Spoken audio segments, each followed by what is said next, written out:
வணக்கம். வாழ்க வளமுடன். வாழ்வியலை புரிந்து கொள்வதற்கு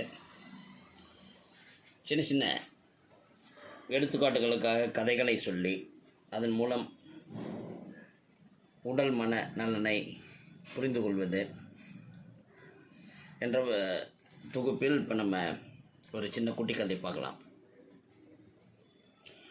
ஒரு யுத்தம் நடக்குது. அந்த யுத்தத்தில் எதிரி நாட்டு இளவரசனை உயிரோடு பிடித்து ராஜாவின் முன்பு நிறுத்துகிறார்கள். இளவரசன் தன் உயிருக்காக கெஞ்சி மன்றாடி தன்னை மன்னிக்கும்படியாக கேட்டுக்கொண்டான். அதற்கு ஒரு நிபந்தனை இருக்கிறது என்றால் வெற்றி பெற்ற ராஜா,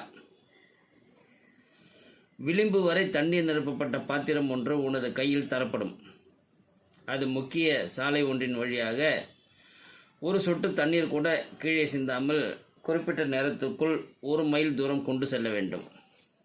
கூடவே உருவிய பட்டயத்தோடு எனது வீரர்கள் வந்து கொண்டு இருப்பார்கள். ஒரு துளி தண்ணீர் கீழே கொட்டினாலும் கூட அவர்களின் வாள் உன் தலையை சீவிவிடும். வெற்றியோடு முடித்துவிட்டால் விடுதலை என்று பேரரசர் தனது நிபந்தனையை விதித்தார். குறிப்பிட்ட நேரம் வந்தது.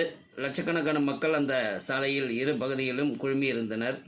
போர் வீரர்கள் சாலையை ஒழுங்கு செய்து கொண்டிருந்தனர். பேரரசர் முன்னிலையில் முழுவதும் தண்ணீர் நிரம்பிய பாத்திரம் இளவரசனின் கைகளில் கொடுக்கப்பட்டது. ஒரு பகுதியில் இருந்த மக்கள் இளவரசனை ஊக்குவித்து உற்சாகப்படுத்தினர். மறுபக்கத்தில் இருந்தவர்களோ கேலியும் பரிகாசமும் செய்து கூச்சலிட்டனர். இளவரசனின் இருபுறமும் வீரர்கள் உருவிய வாளோடு தண்ணீர் சிந்துமானால் வெட்டும்படி கவனித்து கொண்டிருந்தனர். பாத்திரத்தை உறுதியாக பிடித்து கொண்டான் இளவரசன். நடக்க சுற்றுப்புறத்திலிருந்து கூச்சலும் பரிகாசமும் ஆர்ப்பாட்டங்களும் நடந்து கொண்டே இருந்தான். எதையும் பொருட்படுத்தாமல் தண்ணீரிலேயே முழு கவனம் வைத்து அந்த வேகமான ஓட்டத்தையும் நடையையும் வெற்றியோடு ஓடி முடித்தான் இளவரசன். அந்த ராஜா பேரரசன் இளவரசனை பாராட்டினார். இளவரசனே, உன்னை கேலி செய்தவர்களுக்கு நீ தண்டனை வழங்கலாம். உன்னை உற்சாகப்படுத்தியவர்களுக்கு நன்றி சொல்லலாம். அவர்களை கவனித்து வைத்திருக்கிறாயா என்று கேட்டார்.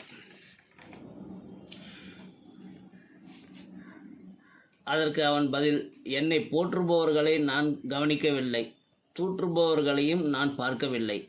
எனது கவனமெல்லாம் தண்ணீரில் அல்லவா இருந்தது. விடுதலையோடு கூட அரசர் ஒரு ஆலோசனை தந்தார். இளவரசனே, பாத்திரத்தில் உள்ள தண்ணீர் தான் உன் சரீரத்தில் உள்ள ஆன்மா. வாழும் நாட்களிலே உன் ஆத்மாவில் கண்ணும் கருத்துமாக இருந்து எதற்காக படைக்கப்பட்டமோ அதை முடித்து கடைசியில் அதை சிருஷ்டிகர்த்தாவிடமே ஒப்படைக்க வேண்டும். அதாவது இறைவனடி சேர வேண்டும். போற்றுவோரையும் கண்டு பெருமை கொள்ளாதே, தூற்றுவோரை கண்டு சோர்ந்து போகாதே. ஆத்மாவில் கவனம் வை என்ன அந்த அறிவுரையும் சொல்லி விடுதலை கொடுத்தார். இதுதான் அந்த கதை. ஸோ அப்போ நம்ம வாழும் காலங்களில் நம்ம போற்றுபவர்களை கண்டு ரொம்ப மகிழ்ச்சியும் அடையக்கூடாது, தூற்றுபவர்களை கண்டு சோர்ந்தும் போகக்கூடாது. நமது வேலை இறைவனால் படைக்கப்பட்ட நம்ம ஒவ்வொருத்தவங்களுக்கும் கண்டிப்பாக ஒரு சின்ன குறிக்கோள் இருக்கணும். நம்ம வாழும் காலத்தில் எதையாவது சாதிக்க வேண்டும் என்ற உந்துதல் இருக்க வேண்டும். அதை நோக்கி நமது பயணம் அமைய வேண்டும். வழியில் ஏற்படும் இந்த மாதிரியான சின்ன சின்ன இடர்களை கடந்து வீறு நடை போட வேண்டும். வாழ்க வளமுடன், நலமே சூழ்க.